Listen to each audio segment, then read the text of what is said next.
Hello everyone, हम लोग प्रकृति को किस तरीके से बर्बाद कर रहे हैं उसका एक सिंपल सा एग्जांपल मैं आपको देना चाहूंगा। आप ये खूबसूरत सी नदी देख रहे होंगे, आपको बहुत ही सुंदर लगेगा देखने में। और देखिए, मैं यहाँ पे इस नदी का जल आपको उठा के दिखाता हूँ। आप देखेंगे ये एकदम स्वच्छ निर्मल जल है ये। और मैं ये इस जल का यहाँ पे डाल रहा हूँ। देखिए, आप देखेंगे किसी भी प्रकार का यहाँ पे झाग भी नहीं बन रहा है। कितनी सुंदर ये नदी है और इतना स्वच्छ इसका जल है। ये नदी यहाँ से 40 किलोमीटर नीचे जाके नाला बन जाती है। अगर शहर के लोगों से बोलेंगे इस नदी के बारे में तो वो बोले कि ये तो नाला है, नदी है ही नहीं। एक्चुअली में हम लोग अभी पुणे महाराष्ट्र में है और ये मूठा नदी है। और यहाँ पे आप मूठा नदी को देखेंगे, आपको सुंदर स्वच्छ जल मिलेगा। बट यही मूठा नदी जब पुणे शहर में एंटर करती है तो नाला बन जाती है। आप जो नीचे जो वीडियो देख रहे हैं वो मूला मूठा नदी का ही है, संचित डैम के पास।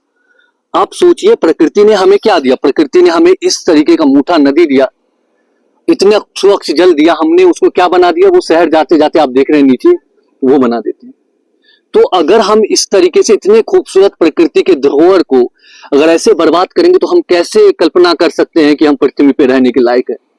और आप फ्यूचर जनरेशन को क्या देना चाहते हैं, वो झाग वाला पानी। तो देखिए, हमें सोचना पड़ेगा। देखिए, ये मूठा नदी यहाँ से जाती है खलस्वाहा लेक में, जो है इसके पानी को उठा के पुणे के पीने के लिए ले जाता है। अच्छा किया आपने कि नदी का इस्तेमाल तो कर लिया, आपने यहाँ से पानी ले ली, आपने पीने के लिए कर लिया यूज। अब उस पानी को आप गंदा करके उसी नदी में डाल के उसको गंदा कर।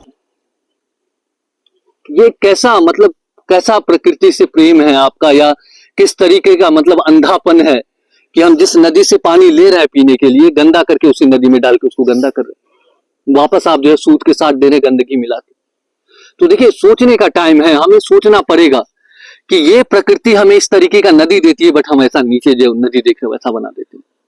अगर हम इसी तरीके से अपने नदियों को बर्बाद करते रहे तो आने वाले जनरेशन को आप क्या देना चाहते हैं। इन पशु जो ये भैंसे यहाँ पे अभी नहा रही, उसको क्या देना चाहते हैं आप। ये जो तितलियां यहाँ पे उड़ रही, उनको क्या देना चाहते हैं आप। उनको वो जहर देना चाहते हैं जो आप अपने घरों से निकाल दें। और एक सिंपल सा बात है कि पॉलिसी है कि हमारे देश में जो सीवेज जनरेशन होता है उसको हम प्रॉपर ट्रीट करेंगे, ट्रीट करके रीयूज करेंगे। पर क्यों नहीं कर पा रहे हैं रीयूज। हम सिर्फ और सिर्फ नदी पे आश्रित है। हर काम के लिए हमें जो है स्वच्छ जल तो नहीं चाहिए ना। हम वेस्ट वाटर को ट्रीट करके बहुत सारे पर्पस के लिए यूज कर सकते हैं। पीने के लिए आप स्वच्छ जल दीजिए, नहाने के लिए आप स्वच्छ जल दीजिए, बाकी दूसरे काम तो जलों से कर सकते हैं, उनको जो है प्रॉपर ट्रीट करके। पर हम नदी का पूरा पानी उठा लेते हैं, उसके बाद उस पानी को गंदा करके नदी में डाल देते हैं। तो देखिए, सोचने का टाइम तो है। अब सोचना पड़ेगा हम सभी लोगों को, और नेताओं पे आश्रित नहीं रह सकते। और अगर हम नहीं बोलेंगे ना तो आने वाले दिनों में सारी नदियां खत्म हो जाएगी। तो प्लीज बोलिए और कोशिश कीजिए जो है ना कि नदियों को बचाने की। ये इतना खूबसूरत, इतना सुंदर नदी वैसी हो जाती है, देख के इतना बुरा फील हुआ। और मुझे पता नहीं था मूठा नदी इतनी खूबसूरत है। तो प्लीज कुछ कीजिए, नहीं तो आने वाला जनरेशन जो है ना, चाहे वो इंसानों का हो या पशु पंछी का हो या पेड़ पौधों का हो, वो हमें माफ नहीं करेगा। क्योंकि इसके जिम्मेदार हम सभी लोग हैं। इंसान है सिर्फ, इंसान ने पूरे तरीके से प्रकृति को सर्वनाश कर रहे हैं।